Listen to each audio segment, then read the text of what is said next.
देखिए need to तक मैंने बता दिया था, उसको काम करने की ज़रूरत है, ही नीडेड टू। अब अबाउट टू के बारे में देखते हैं। अबाउट टू का मतलब होता है कि ने वाला है। जैसे मैं बोलता हूँ ना कि वह आने वाला है, वह जाने वाला है, इस तरीके से। तो इसमें इज एम आर के साथ आपको अबाउट टू फर्स्ट फॉर्म और वर्ब ऑब्जेक्ट जोड़ देना है। जैसे कि मैं बोलूँ कि वह शायद वह आने वाला है, he is about to come. वह खाना खाने वाला है, he is about to eat the food. ठीक है, वाज वर में आ जाएगा, ने वाला था। विल बी शैल बी में आ जाएगा, ने वाला होगा।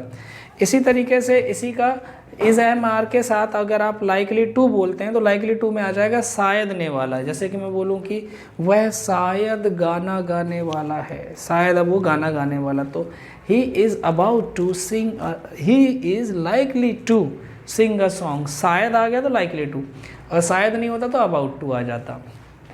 तो अगर मैं यहाँ पे एक सेंटेंस लिख दूँ इसी का, मैं बोल दूँ he is likely to sing a song.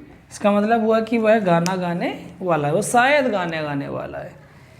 अब ही वॉज शायद गाना गाने वाले, तो सिंगर की बात नहीं कर रहा, वो गाने वाला, मतलब वहाँ पे उस टाइम परफॉर्मेंस की बात कर रहा हूँ मैं। जैसे कि मैं बोलूँ पत्र लिखने वाला है, शायद वो पत्र लिखने वाला था उस टाइम, तो he was likely to write a letter. ठीक है, तो ये सारे सेंटेंसेस आपको क्या करेंगे, मदद करेंगे, ये सारी चीज़ें आपको मदद करेंगे सेंटेंस को फॉर्म करने में, बनाने के लिए। तो मे, माइट, कुड, ये सारी चीज़ें आपको अच्छे से याद रखनी है। ठीक है, चलिए और देखते हैं और बताता हूँ मैं आपको। ओके,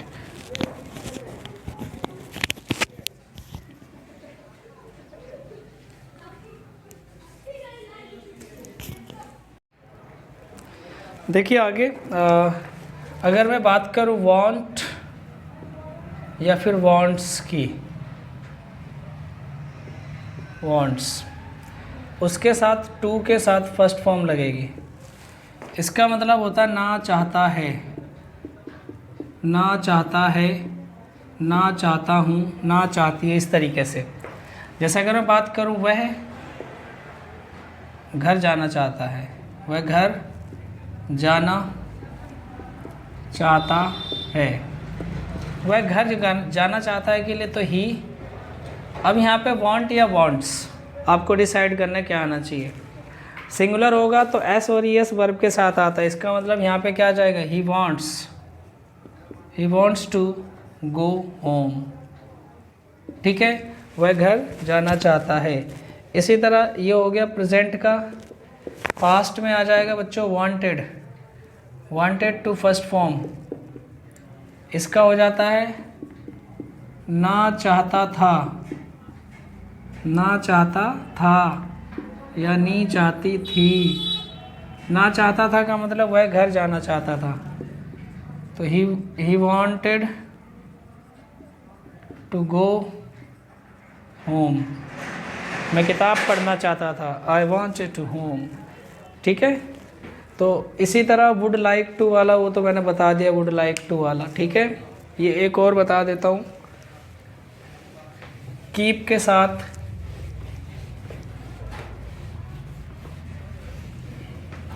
कीप, अगर मैं यहाँ पे लिखूँ कीप, और कीप के साथ आपको वर्ब की फर्स्ट फॉर्म आईएनजी यूज़ करना है। जैसे अगर मैं बोलूँ कीप ऑन होगा साथ में, कीप ऑन स्माइलिंग, कीप, एक मिनट रुको,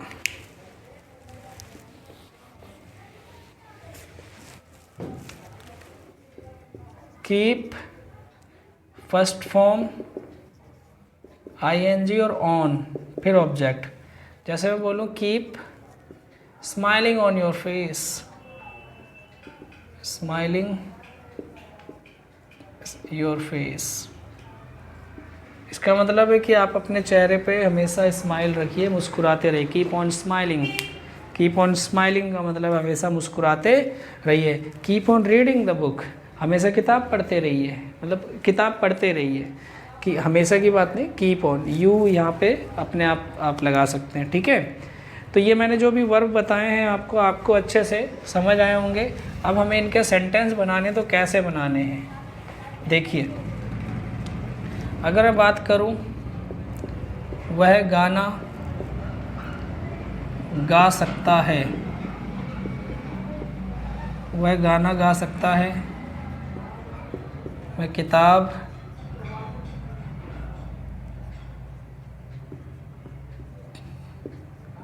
खरीदने जा रहा हूँ या जा रहा था, वह मुझे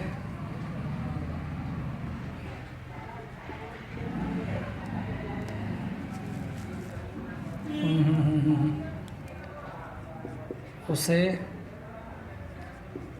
पढ़ना चाहिए।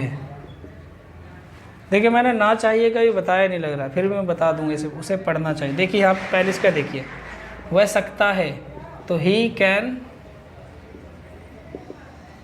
सिंग, क्या सॉन्ग, अ सॉन्ग कर सकते हो, he can sing a song. वह किताब, मैं किताब खरीदने जा रहा था, तो I was buying a book. अब देखिए यहाँ पे ना चाहिए का मैंने बताया नहीं, तो फिर भी मैं यहाँ पे लिख देता हूँ। ना चाहिए के लिए आता है शुड, शुड आएगा, इसका मतलब होता है ना चाहिए, ना चाहिए। और एक होता है मस्ट, मस्ट के लिए होता है जरूर ना चाहिए।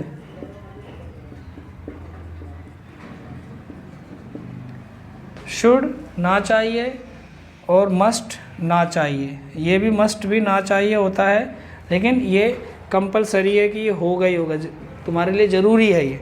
और शुड का मतलब नॉट नेसेसरी। अगर मैं यहाँ पे बात करूँ उसे पढ़ना चाहिए, तो सिंपल है, तो ही शुड रीड, ठीक है, ये आ जाएगा। तो इस तरीके से बहुत सारे सेंटेंस आप बनाइए, फिर आगे हम और डिस्कस करेंगे, क्योंकि इंग्लिश अच्छी है, अच्छी लैंग्वेज है, आप उसे सीखना चाहते हैं तो अच्छे से सीखिए। ये नहीं कि आप बस पढ़ो थोड़ा सा, बस उससे नहीं होगा, मेहनत करनी पड़ेगी थोड़ी सी इसमें। चलिए आगे बढ़ते हैं।